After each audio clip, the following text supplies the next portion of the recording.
অসমৰ ৰাইজে মই বিশেষকৈ অনুৰোধ কৰিছো কাৰণ আমাৰ জুবিন গাৰ্গৰ ন্যায় এতিয়ালৈকে আমি পোৱা নাই গতিকে আমাৰ বিশেষ এটা অনুৰোধ আমাৰ অসমৰ ৰাইজক যাতে কোনো যাতে আমি যেটো দেৱালী পূজা এই দেৱালী পূজাটো যাতে আমি নাপাতো এবাৰ আমাৰ মনত দুখ আছে যদি আমি সঁচাকৈ যদি জুবিন অনুৰাগী সঁচাকৈ যদি আমি জুবিনৰ ৰহস্যজনক মৃত্যুত যদি আমি দুখ প্ৰকাশ কৰিছো দুখত ভাগি পৰিছো সকলো ৰাইজৰ মনত এটা অন্তৰত দুখ আছে তেনেহলে আমি এইবাৰ দেৱালী পূজাটো আমি বৰ্জন কৰিব লাগিব আৰু বিশেষকৈ যিমান দল সংগঠনে কৈ আছে যিমান দল সংগঠনে জুবিন অনুৰাগীসকলে কৈ আছে যে আমি এইবাৰ দেৱালী পাতিব নালাগে আমি সকলোৰ লগত একমত আৰু বিশেষকৈ মই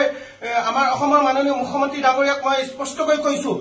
যে মাননীয় হিমন্ত বিশ্ব শৰ্মা ডাঙৰীয়া আপুনি জুবিন গাৰ্গক আপুনি ন্যায় দিয়ক নহলে কিন্তু অসমৰ ৰাইজ ক্ষান্ত নাথাকে অসমৰ এইবাৰ বহুতো ৰাইজৰ মনত বহুতো আবেগ বহুতো ৰাইজৰ দুখ আছে জুবিন অনুৰাগীসকলক এতিয়া সহ্য কৰি আছে আপোনাৰ ফালে বাট চাই আছে আপুনি কেতিয়া আপুনি জুবিন গাৰ্গক ন্যায় দিব আৰু জুবিন গাৰ্গক ন্যায় নিদিয়ালৈকে যাতে আমি কোনো যাতে দেৱালী পূজা যাতে আমি নাপাতো বিশেষকৈ মই অনুৰোধ কৰিছো অসমৰ সকলো শ্ৰেণীৰ ৰাইজক যাতে এইবাৰ যাতে অসমত দেৱালী পূজা যাতে নহয় একমাত্ৰ জুবিন গাৰ্গৰ কাৰণে গোটা বিশ্ব আজি জুবিন গাৰ্গৰ কাৰণে আজি দুখ প্ৰকাশ কৰি আছে আজি সকলোৱে স্বীকৃতি জুবিন গাৰ্গৰ যেটো গুগলেও আজি জুবিন গাৰ্গৰ মৃত্যুত যেটো